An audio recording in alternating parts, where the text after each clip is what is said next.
Assalamualaikum warahmatullahi wabarakatuh. Baik, pada video kali ini saya mau membahas materi PPKN tentang kedudukan warga negara dan penduduk di Indonesia. Nah, materi ini ada di jenjang SMA atau MA kelas 10 ya, yang pastinya semester 1. Dan ini pada bab 2, tercantum pada bab 2 dan subbab 2 tentang kedudukan warga negara dan penduduk di Indonesia. Nah, kita mau membahas tentang apa sih kedudukannya warga negara dan penduduk itu, gitu kan. Lanjut. Status warga negara. Jadi, status itu seseorang yang berdiam diri di suatu negara itu pasti memiliki status. Statusnya dia di Indonesia itu apa sih? Penduduk atau bukan? Warga negara atau bukan? Gitu. Nah, mengenai warga negara itu sudah diatur di dalam Undang-Undang Nomor 12 Tahun 2006 tentang Kewarganegaraan Republik Indonesia. Jadi, hal-hal yang mengenai tentang kewarganegaraan di Indonesia itu sudah diatur di dalam undang-undang ini ya. Apabila kalian memerlukan informasi yang lebih mendalam, kalian bisa mengunduh atau bisa mendownload di internet. Ada banyak sekali. Itu bisa menambah wawasan atau bisa menambah ilmu ya. Baik. Berbicara status, kita tidak lepas dari kata penduduk, bukan penduduk, dan warga negara, bukan warga negara, dan juga ada rakyat. Nah, rakyat itu memang sangat penting ya. Kenapa kok ada rakyat? Ya memang rakyat itu adalah salah satu syarat berdirinya dari sebuah negara. Jadi sebuah negara itu kalau tidak ada rakyatnya tidak bisa mendirikan sebuah negara ya. Rakyat itu di sini memang berperan sebagai penghuni sebuah negara. Dia itu memiliki peranan penting dalam merencanakan, mengelola, dan mewujudkan tujuan dari sebuah negara gitu. Nah, keberadaan rakyat ini bisa menjadi penduduk maupun warga negara ya. Nah, setelah itu kita mau membahas tentang penduduk dan bukan penduduk. Keduanya ini sangat berbeda sekali pengertiannya. Kalau penduduk itu adalah orang yang bertempat tinggal atau menetap dalam suatu negara. Sedangkan bukan penduduk adalah orang yang berada di suatu wilayah negara dan tidak bertujuan tinggal atau menetap di wilayah negara tersebut. Jadi kalau kita memang asli orang Indonesia dan kita berdiam diri di sini sesuai dengan alamatnya, sesuai dengan KK dan KTP, dan kita melakukan aktivitas keseharian kita, itu kita statusnya penduduk ya.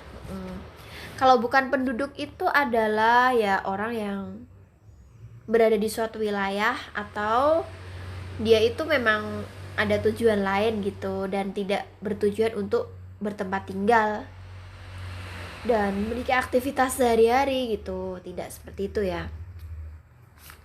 Kalau warga negara itu pengertiannya orang yang secara hukum merupakan anggota dari suatu negara. Sedangkan bukan warga negara itu kita biasa disebut dengan orang asing atau WNA, warga negara asing. Nah, jadi kalau kita sudah memiliki KTP, sudah sah secara hukum, sudah tercatat, itu kita dinamakan warga negara ya. Nah, gimana? Sudah tahu kan pengertiannya? Next. Nah, ini ada azas-azas kewarganegaraan di Indonesia. Azas kewarganegaraan itu adalah dasar berpikir dalam menentukan masuk tidaknya seseorang dalam golongan warga negara dari suatu negara tertentu. Jadi ini tuh Indonesia memiliki azas yaitu azas ius sanguinis dan ius soli. Nah, dua azas ini sangat berbeda. Yang pertama ada azas ius sanguinis. Itu adalah azas keturunan. Azas keturunan itu artinya kewarganegaraan seseorang ditentukan berdasarkan pada keturunan orang yang bersangkutan. Sedangkan ius soli itu adalah berdasarkan tempat kelahiran, yaitu kewarganegaraannya seseorang ditentukan berdasarkan tempat kelahirannya. Jadi ius sanguinis bisa dikatakan kalau seseorang itu misalkan keturunan orang Indonesia, si ayah dan ibu orang asli Indonesia. Berarti secara auto atau secara otomatis anaknya itu sah menjadi warga negara Indonesia. Nah, kalau asas ius soli itu misalkan kedua orang tuanya bolehlah warga negara asing. Nah, tetapi mereka dilahirkan, tapi anak tersebut dilahirkan di Indonesia. Berarti dia menganut azas ius soli. Berarti anak yang lahir itu boleh menjadi warga negara Indonesia meskipun kedua orang tuanya warga negara asing. Karena kita menganut azas ius soli, yaitu berdasarkan tempat kelahirannya. Nah, setelah kita mengenal azas, dua azas itu, kita mengenal kata apatrid dan bipatrid. Nah, apa sih bipatrid dan apatrid itu? Jadi, dengan perbedaan antara dalam menentukan kewarganegaraan itu dapat menimbulkan dua kemungkinan status kewarganegaraan, yaitu apatrid. Yaitu adanya seseorang penduduk yang sama sekali tidak memiliki kewarganegaraan. Kenapa kok tidak memiliki kewarganegaraan? Misalkan seorang keturunan bangsa A menganut azas ius soli. Berarti kalau ius soli itu tempat kelahirannya ya. Itu lahir di negara yang menganut asas ius sanguinis. Berarti dia itu lahir di negara yang menganut azas keturunan. Berarti si orang tersebut, si anak yang lahir itu tidak menjadi warga negara A dan juga tidak menjadi warga negara B. Jadi anak yang lahir itu tidak memiliki kewarganegaraan. Nah, kalau bipatrid itu seseorang yang memiliki dua macam kewarganegaraan atau merangkap.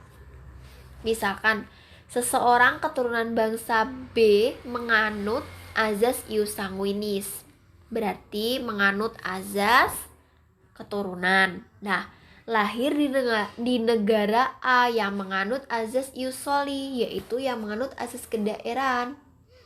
Berarti si anak tersebut bisa dianggap di negara A dan juga bisa dianggap di negara B karena memang negaranya itu menganut azas ius sanguinis dan lahir di negara ius soli.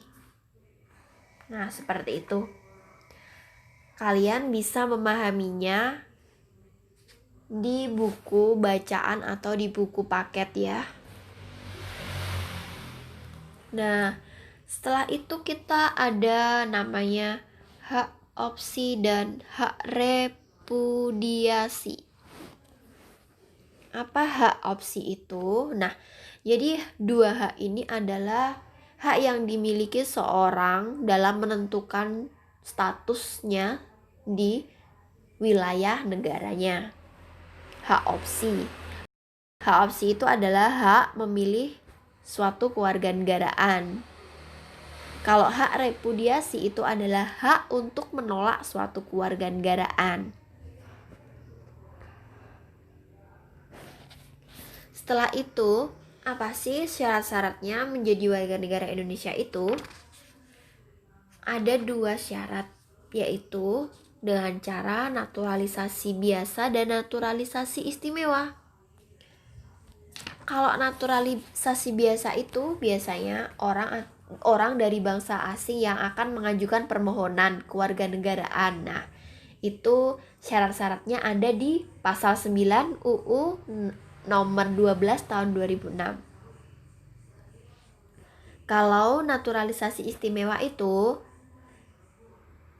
istimewanya yaitu diberikan langsung kepada orang asing yang telah berjasa kepada NKRI gitu kan.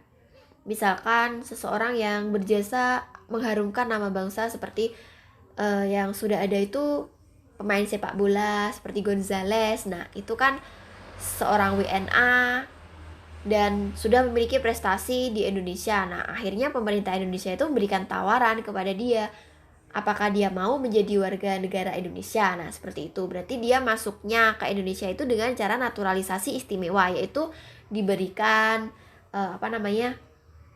diberikan langsung sama pemerintah Indonesia, tidak mengajukan sendiri gitu maksudnya. Nah, itu sudah ada diatur di dalam pasal 20 UU nomor 12 tahun 2006. Baik, ini adalah latihan-latihan soal. Silahkan dikerjakan. Apabila ada yang tidak paham, kalian bisa tulis di kolom komentar mana yang tidak paham, nanti bakal aku jawab. Silahkan mengerjakan. Assalamualaikum warahmatullahi wabarakatuh.